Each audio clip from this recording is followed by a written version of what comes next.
Hello Orchid friends, how are you? Welcome back to my channel. If this is your first time watching my video, my channel is all about orchids. From what orchids I have, how I grow them, my thoughts on certain orchid topics, to what orchids in my collection are blooming, etc. So if you want to follow along my orchid hobby adventure, please consider subscribing to my channel and turn on the notification. I got this orchid from a colleague earlier this year, and allegedly this orchid had not been watered ever since it was purchased.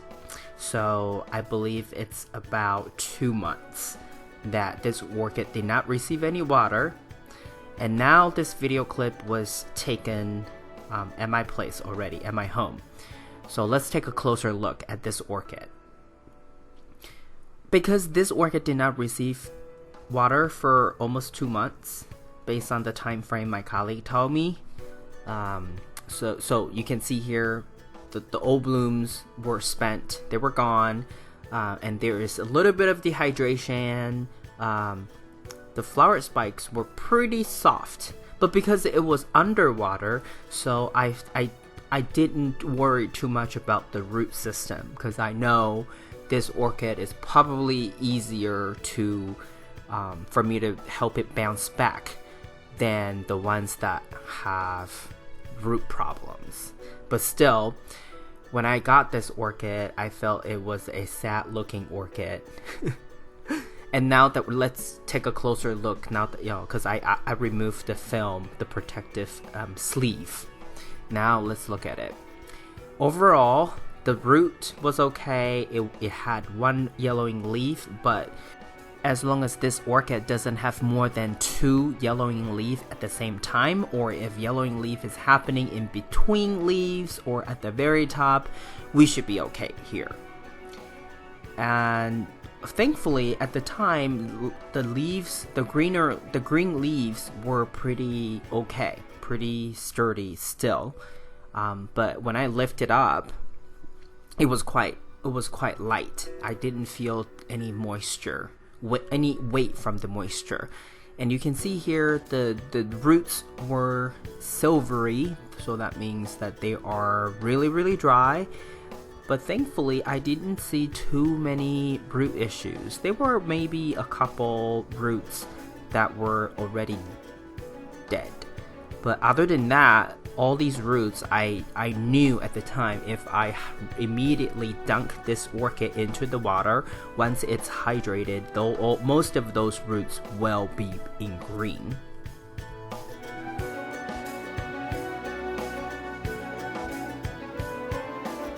So obviously before I do anything with the orchid, I had to remove some of the older blooms. This orchid is a white orchid with red lips. This is one of the most common orchid type that you can find in grocery stores, but it also happens to be one of my favorite peasant phals. Other than the pure white ones, this is my second favorite. White background with red lips. In fact, in Asia, this type of orchid is also seen very common in Chinese culture, especially when it comes to festivals or festive occasions. And as part of my inspection process, I always try to use my finger to see if there's any moisture, and also just lift it up again just to see if there's any weight from moisture that I can detect. But overall, nothing. It was just super dry. But you know what? If I could decide, I would rather work with orchids that's under water, super dry, than orchids that do not have any roots due to root rot. And here is a closer look at one of the fresher bloom that I took off of the flower spike. As you can see here, it's a white Phalaenopsis with red lips. And in the video, it looks a little purple and a little bluish purple. That's because part of it is probably because the lighting in the video and the camera, but also because this bloom is already spent. right? It's dehydrated, it's an old bloom, so it probably it's not showing the latest or its original color.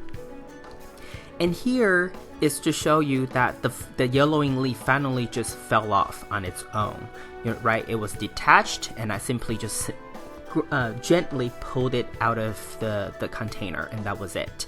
And in the video here, this is the reverse osmosis water that I have prepared in a separate container. So what I'm about to do is basically dunk this one and let it soak for an extended period of time. I cannot remember whether I left this orchid in water overnight or not, because it's so underwater, so dehydrated, that I wanted to soak this orchid, even though it was potted in pure sphagnum moss. When it comes to orchid in sphagnum moss, I don't personally like to soak them, because if my ventilation is not good, it's very, very easy to get root rot, especially when the sphagnum moss is too tightly packed.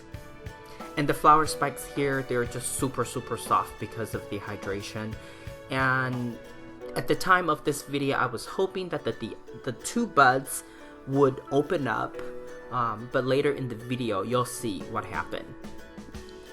But after a while of soaking, it was very easy to tell that, some of the roots were indeed okay. Not as bad as what we think a orchid rescue would be.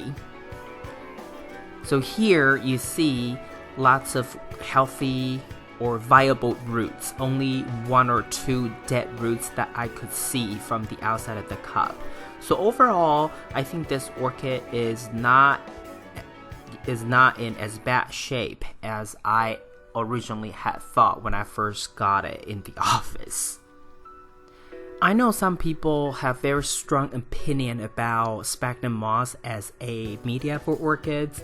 In fact, there isn't really a perfect media. It all has to depend on your environment, your lifestyle, and also how you care for your orchid. If you tend to overwater, maybe sphagnum moss is not the best media for you, but if you tend to forget about your orchids, maybe sphagnum moss can help you.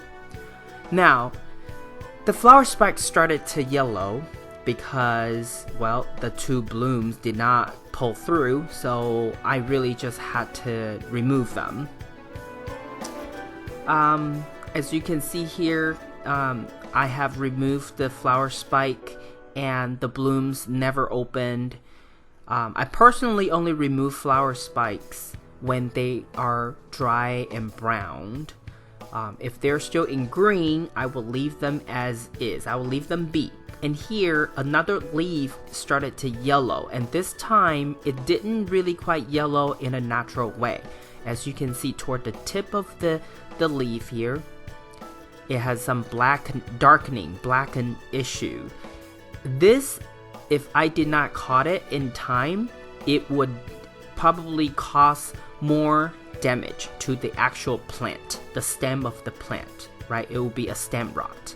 So what I had to do was I used a scraper to scrape off all the darkened soft tissue, and then I apply hydrogen peroxide, quite a bit of it, and then put it under a ceiling fan for about 2-3 hours, and then I just let it air dry overnight. And it wasn't until I think the second day, or maybe even 2 days had passed, that I started to spray down the roots with some reverse osmosis water. And overall, I think this orchid did pretty well and survived that rotting issue. And now, as you can see at the time, it was growing a new leaf. So that was very encouraging. It was winter time that I was given this orchid, and it was also in the middle of winter that I took this orchid out of its media and decided to let it go bare root. And it wasn't until earlier this spring that I started to see some good progress. As you can see now, this orchid at the time of this video, it only had 3 leaves with 1 growing in the middle. But if you look at the roots, there were some growing tips. So that was also a very good sign that this orchid is finally responding to the warmer temperature and longer daylight.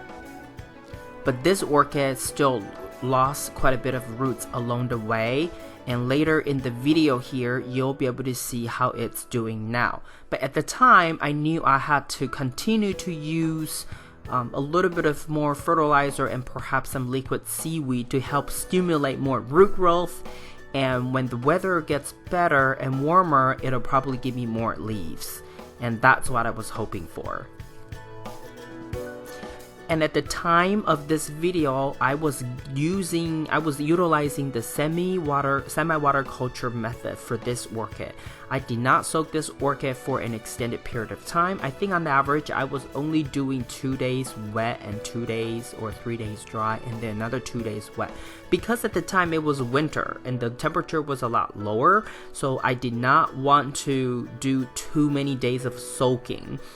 I could definitely do more days of drying for sure, but I decided to settle with 2 days of soaking, and then for the rest of the time dry, and then repeat the cycle. I use a clip to clip one of the roots to the edge of the cup, because this orchid is mid to large size orchid and it's a little top heavy, so I had to do something. And now this is what the orchid looks like.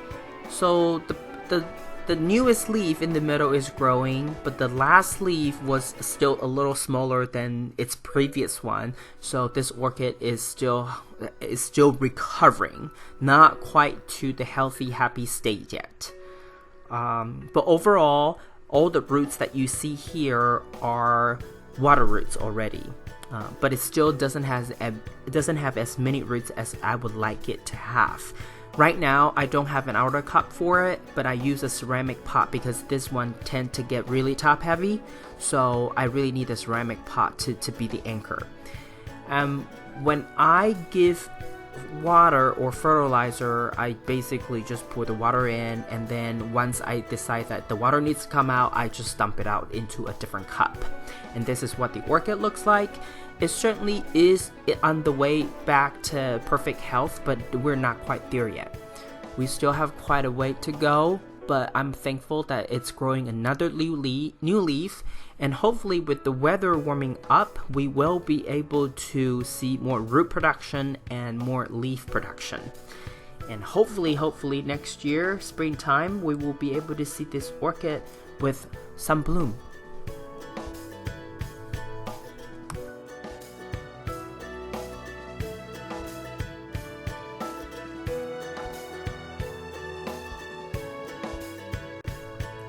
This is all I have for you today. If you like this video, please give it a thumbs up. And if you would like to get more orchid related videos from my channel, please subscribe and turn on the notification. I want to wish you happy growing, and I will talk to you in my next video. Ciao!